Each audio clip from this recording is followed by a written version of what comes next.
എനിക്ക് ഇപ്പൊ ഒരു മൂഡില്ല, അതാണ് കുഴപ്പം. മൂടുണ്ടായിരുന്ന ഞാൻ എപ്പോഴും ഒരു കണ്ടന്റ് ഉണ്ടാക്കി. എന്നെ പാട്ട് വെക്കണ്ട, പാട്ടിട്ടോ എനിക്ക് ഒരു മൂഡ് വരും.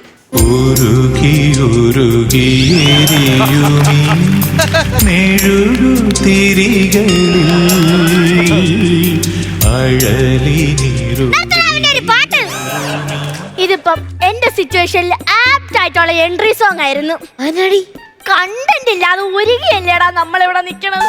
അല്ല നീ എന്നെ വരാൻ താമസിച്ചത്. പടം കിട്ടി. കല്യാണി പ്രിയദർശന്റെ കൺഗ്രാറ്റുലേഷൻസ്.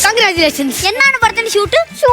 നിങ്ങൾക്ക് എന്താന്ന് പറയണേ? പടം കിട്ടിയെന്ന് പറഞ്ഞു. എനിക്ക് മാസികയിൽ പടം കിട്ടിയെന്ന്. ഞാനത് വെട്ടി എന്റെ റൂമിൽ ഒട്ടിച്ചോണ്ടിരിക്കുകയായിരുന്നു, അതാ താമസിച്ചത്. ഒരു വോയിസ് ടീമുകളുടെ ശ്രദ്ധയ്ക്ക്, സ്കിറ്റില് കൗണ്ടർ കുറവുള്ളവർ ഗ്രൂമിംഗ് റൂമുമായിട്ട് ബന്ധപ്പെടുക. കൗണ്ടർ കുറവുള്ളവർ എത്രയും പെട്ടെന്ന് 205 എത്തുക. ഇപ്പൊ ഒരു ടീം അറിയാൻ കഴിഞ്ഞാൽ ഉടൻ തന്നെ കയറാവുന്നതാണ്. കൗണ്ടർ കുറവുള്ളവർ ഇവിടെ കൗണ്ടർ പോയിട്ടൊരു കണ്ടന്റ് പോലും കിട്ടിയില്ല. അന്നേരം 205 പോന്നെ. പിടിച്ച് പ്രാവശ്യം 3 വർഷം കഴുത്തിന് പിടിക്കാനാണ് ചാൻസ്. കണ്ടന്റ് ഇല്ലെങ്കിൽ ഞാൻ ഒരു കണ്ടന്റ് തരാം. അറിഞ്ഞോ? അതെന്ന് പറഞ്ഞു കഴിഞ്ഞാൽ നിങ്ങൾ രണ്ട് പ്രതികൾ, ഞാനൊരു വക്കീൽ. അപ്പൊ നിങ്ങൾ എന്നെ കാണാൻ വരേൻ. ഫസ്റ്റ് എന്റെ എൻട്രി നല്ല പഞ്ചുള്ളൊരു മ്യൂസിക്. ഞാൻ പറയുന്ന മ്യൂസിക് പറ. ഞാൻ ആക്ഷൻ ഇട്ടോണേ. ഓ തമസോമ ജ്യോതിർഗമയ മൃത്യോമ അമൃതം ഗമയ. നിർത്ത്. അല്ലേ തന്നെ ഇവന് ഗമയ. നീ വേറെ വല്ല പാട്ടും പറ. എന്നാ പിന്നെ വക്കീലിന് പറ്റിയ ഒരു പാട്ട് ഞാനിപ്പോ പറയാം. എന്നും വരും വഴി വക്കീൽ. എന്നും വരും വഴി വക്കീലല്ല, എന്നും വരും വഴി വക്കീൽ. നിനക്ക് പറ്റിയത് ഓടയാ. എന്താണെന്ന് പറയട്ടെ? എന്നാ ഞാൻ തിരിച്ചും പറയും. അതല്ല, ഞാൻ ഒരു സ്കിറ്റ് പറയട്ടെ. ഒരു പാവം പെൺകുട്ടി, അവളെ നിരന്തരം ശല്യം ചെയ്യുന്ന 2 കൂട്ടുകാര്. സ്കിറ്റ് പറഞ്ഞല്ലോ, നമ്മളെ പച്ചക്ക് പറഞ്ഞാടാ. കണ്ടന്റ് അടിപൊളി തന്നെ. കണ്ടന്റ് കൊള്ളാം, പക്ഷെ നമ്മുടെ ഫ്ലോറിൽ ഇത് വേണ്ട. അതിനെ വേണ്ട. ഒരു കണ്ടന്റ് പറയാം. Petrol pump. അയ്യേ, പമ്പൊന്നും വേണ്ട. ഒരു പഞ്ച് മ്യൂസിക് ഇടാൻ പറ്റിയ സ്കിറ്റ് മതി. പമ്പിലല്ലേ കിണ്ണം പഞ്ച് മ്യൂസിക് ഉണ്ട്. കേക്കണോ? പാലാഴിച്ചേലോടെ പായും പമ്പേ. എന്റെ പൊന്നടാവേ, അത് പമ്പ, ഇത് പെട്രോൾ പമ്പ്. എനിക്കിതൊക്കെ അറിയാം. ഇത് ഹിന്ദുക്കൾ നടത്തുന്ന പമ്പാണ്, അതുകൊണ്ട് ഇവിടെ ഭക്തിഗാനം വേണേ ഇടാം. ഈ അരുൺ ചേട്ടന് റിയൽ എസ്റ്റേറ്റിന്റെ ബിസിനസ് ആണോ? എന്നാടി ഞാൻ ഇവിടെ സ്കിറ്റ് കളിക്കാൻ വന്ന അന്ന് തൊട്ട് എന്റെ അടുത്ത് ചോദിക്കുക, പ്രോപ്പർട്ടി എടുത്തോന്ന്. എന്റെ പേരിലാണേലും ഒരു പ്രോപ്പർട്ടിയും ഇല്ലെന്നേ. എന്റെ വീടും പറമ്പ് വിൽക്കുന്ന കാര്യമാണോടി പറഞ്ഞത്? നമ്മുടെ സ്കിറ്റിന് ആവശ്യമുള്ള എന്തെങ്കിലും സാധനങ്ങൾ ലിസ്റ്റ് കൊടുത്തോന്ന്. ആദ്യം നമ്മുടെ സ്കിറ്റ് ആവശ്യമുണ്ടോ എന്ന് ഞാൻ അർജുനങ്ങളോട് ചോദിക്കട്ടെ. പിന്നെ സാധനങ്ങളുടെ ലിസ്റ്റ് ചെന്ന് കയറിക്കോട്. എടാ, ഈ വാചകം അടിക്കുന്ന സമയം മതിയല്ലോ നിനക്ക് ഇവിടെ ഒരു കണ്ടന്റ് ഉണ്ടാക്കാൻ. കണ്ടന്റ് പറ. എടി, നീ എന്തെങ്കിലും കണ്ടന്റ് പറ, ഞാൻ അടുക്കി വെച്ചേക്കുന്ന കണ്ടന്റ് പറയാനായിട്ട്. സ്കൂൾ സ്കിറ്റ് കളിക്കാം. സ്കൂൾ സ്കിറ്റ് ഒക്കെ ഇവിടെ എത്ര പേര് കളിച്ചത്?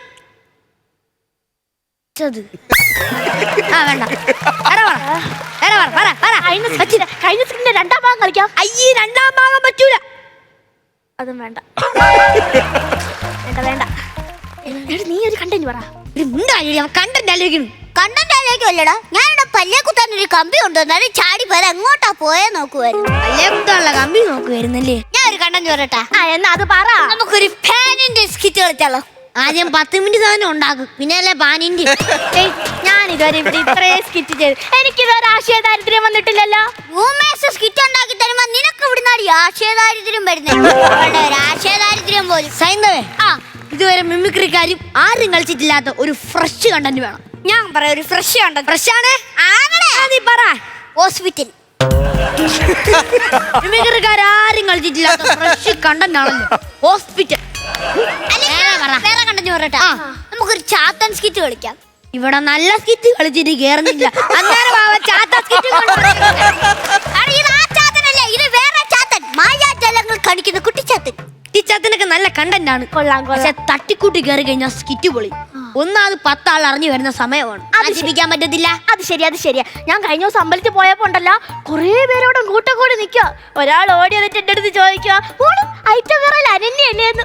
എല്ലാരും നോക്കി. മഹാദേവക്ഷേത്രത്തിൽ വെച്ചാണ് ഞാനും ഉണ്ടായിരുന്നു. എന്റെ പൊന്നാണ് വേദിവക്കട രാകേഷ് മാമൻ അമ്പലത്തില്, ബസ് സ്റ്റാൻഡില്, റെയിൽവേ സ്റ്റേഷനിൽ എവിടെ ഇവള് പോവോ 1/2 മണിക്കൂർ മുമ്പേ പുള്ളി പോകും. ഇവള് ആൾക്കാരുടെ ഇടയിൽ നിൽക്കുമ്പം അയ്യോ പറഞ്ഞു വരും. അതാണ് ഇവള് പറഞ്ഞ ഈ കാര്യം. എല്ലാരും തിരിച്ചറിഞ്ഞല്ല, അത് മതി. നീ എന്താ ഒന്നും മിണ്ടാത്ത? എന്നെ എല്ലാവരും തിരിച്ചറിയുന്ന കൊണ്ടുവരാ. പക്ഷെ എന്നെ എല്ലാരും വിളിക്കുന്ന സൈന്ധവാന്റിന്നാ. സൈന്ധവാന്റിയാ? അതെന്തോന്ന്? അത് എന്നതാ സംഭവം എനിക്ക് ആദ്യം മനസ്സിലായില്ല. രണ്ടാമത് നമ്മുടെ സ്കിറ്റിന്റെ എപ്പിസോഡ് ഒന്ന് കണ്ടുപോയപ്പോഴാണ് എനിക്ക് മനസ്സിലായത്. എന്നാണ്? നമ്മൾ സ്കിറ്റ് തുടങ്ങുന്നതിന് മുമ്പ് ജീവചാട്ടൻ ഇങ്ങനെ വന്നിട്ട് എന്നതാ പറയുന്നത്, അടുത്ത സ്കിറ്റ് വരുന്ന സൈന്ധവാന്റി. ജീവചാട്ടൻ പറയുന്നത് സൈന്ധവാന്റി, പക്ഷെ കേൾക്കുന്ന നാട്ടുകാർ വിചാരിക്കും സൈന്ധവാന്റി. അങ്ങനെ എല്ലാരും എന്നെ സൈന്ധവാന്റി എന്ന് വിളിക്കുന്നു.